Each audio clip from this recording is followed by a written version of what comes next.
That is a great question, Tom, and it depends on your interpretation of Ottoman Empire paperwork from about 1819. This is stupid. You walk in, I mean, John Micklethwaite's over at the British Museum on the board. He's not a criminal. The British Museum took it years ago. You walk in, it's like there. The British Museum folks, there's no security. It's like there. And not they in want Athens. it back?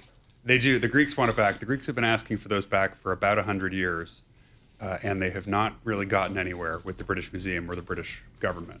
The British view is this was hacked off the Parthenon fair and square. So let's take it to your book, which is Cambodia. You open with the Ho Chi Minh Trail and bombing in 1973. How do you get from the Ho Chi Minh Trail of eastern Cambodia over to the Thai border where they're taking all the artifacts out? Cambodia, starting in 1968, 1969, was chaos. The Vietnam War spilled over the border. You ultimately had the insurgency of the Khmer Rouge.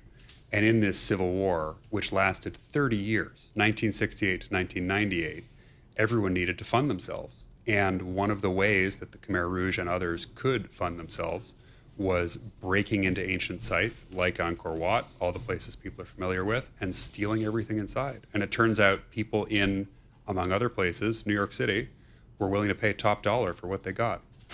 So who in New York City, like who buys, first of all, I wasn't even aware that this art existed and that, more importantly, that it had so much value around the world.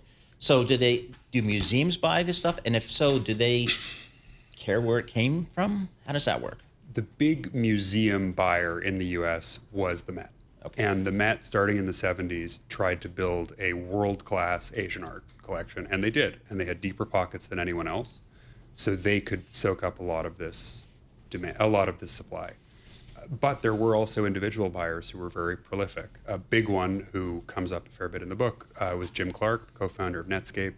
He spent something like $35 million on Cambodian artworks. Leon Black, we now know, was a big buyer. Okay. That's thanks to the Epstein files, and there's a long list of others. Do the buyers have a responsibility for I think the term is the provenance of the art, where it came from, how it was acquired, and who has proper title to it? How does that whole process work? That's a really good question. So in the US, there's a piece of legislation called the National Stolen Property Act, which broadly defined means it is a crime to knowingly possess stolen goods. But the problem is the knowing part, because you can always say, and you may be completely right as a buyer, I saw the paperwork, they showed me the paperwork, it looked good to me, I didn't know. So the legal responsibility on the buyer is very hard to prove. So where there have been law enforcement efforts, it's typically gone after dealers, people, for example, forging paperwork, which is rife in this market.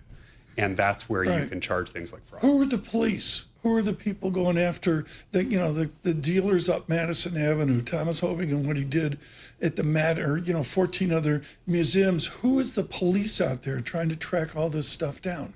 Believe it or not, the Department of Homeland Security does a lot of it.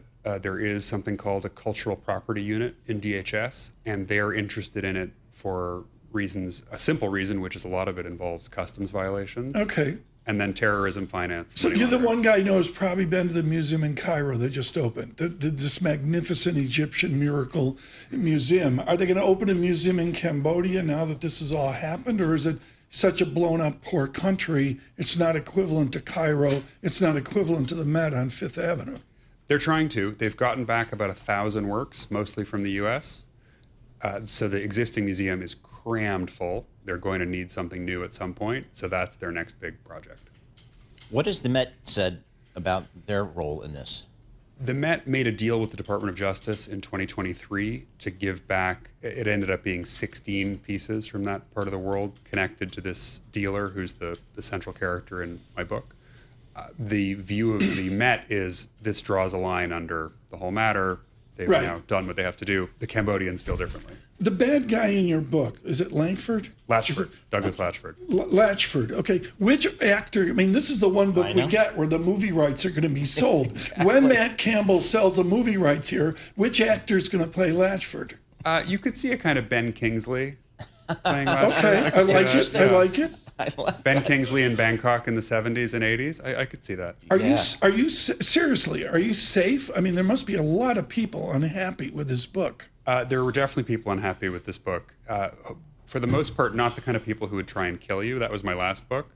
On Like, can this you one, be it's seen more in the Bloomberg? angry letters. You can't go in the Bloomberg food court, can you? The Certainly food has not. to bring brought to you. Yeah, they bring me the peanut M&Ms. That's good. Matt go. Campbell, I just Really can't good. say enough about this, folks. It's a really, for us, economics, finance, investment, what do you think? But it is about the fabric and culture. Like at the Frick, how did that Whistler get there? How did that Vermeer get there? At the Met, how did their Vermeers get there and onto the Raphael show and all that?